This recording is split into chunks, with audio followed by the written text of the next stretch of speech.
नमस्कार, आप सभी का एक बार फिर से स्वागत है हमारे चैनल भक्ति ज्ञान में। आप सभी को हनुमान जयंती की हार्दिक शुभकामनाएं। आइए हनुमान जयंती के शुभ अवसर पर सुनते हैं हनुमान जी की जन्म कथा। हर साल चैत्र पूर्णिमा को हनुमान जयंती के रूप में मनाया जाता है। इस दिन भगवान श्री राम के प्रिय भक्त हनुमान जी का जन्म हुआ था। हनुमान जी भगवान शिव के 11वें रुद्र अवतार हैं, जिन्होंने त्रेता युग में भगवान राम की सेवा करने के लिए जन्म लिया था। अब सुनते हैं हनुमान जयंती से जुड़ी एक पौराणिक कथा। एक बार की बात है, ऋषि अंगिरा इंद्रदेव के लोक पधारे। इंद्रदेव ने उनका विधिवत स्वागत और सत्कार किया और ऋषि के मनोरंजन के लिए पुंजिक स्थला नाम की अत्यंत रूपवती अप्सरा के नृत्य का आयोजन किया। पुंजिक स्थला ने बहुत ही मनमोहक नाच प्रस्तुत किया, लेकिन मुनि स्वभाव होने के कारण ऋषि अंगिरा को इन सब में कोई रुचि नहीं थी। वो तो नृत्य की ओर आकर्षित न होकर प्रभु के ध्यान में मग्न हो गए।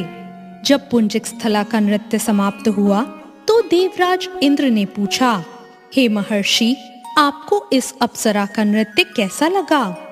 इस पर ऋषि अंगिरा ने उत्तर दिया, हे देवराज, मुनि स्वभाव होने के कारण मेरी नृत्य भोग में कोई रुचि नहीं है। इस कारण मैंने इस अप्सरा के नृत्य पर बिल्कुल भी ध्यान नहीं दिया, इसलिए मैं इसकी प्रस्तुति के बारे में कुछ नहीं बता सकता।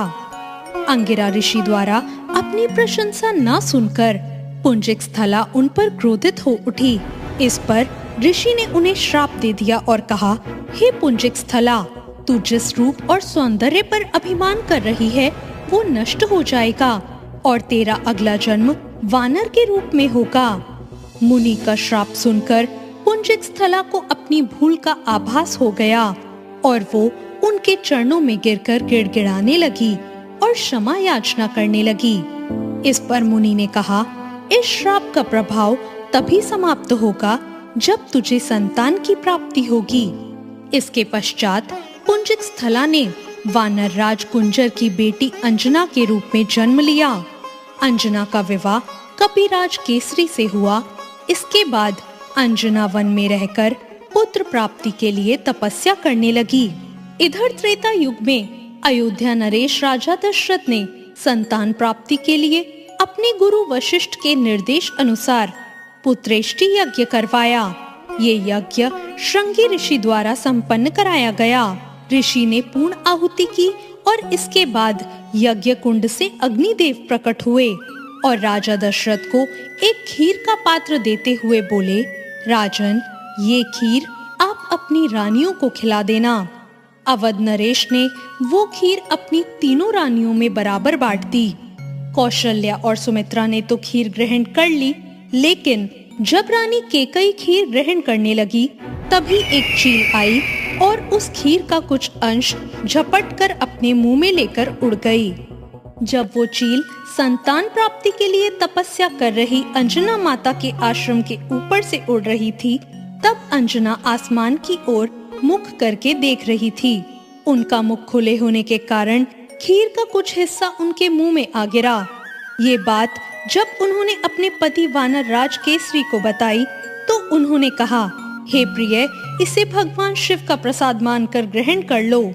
पति की बात सुनकर अंजना ने वो खीर ग्रहण कर ली और इसके फलस्वरूप वो कुछ समय बाद गर्भवती हो गई और उनके गर्भ से बहुत ही बलशाली और तीव्र बुद्धि वाले हमारे केसरी नंदन हनुमान जी का जन्म हुआ। तो ये थी हनुमान जी के जन्म की कहानी।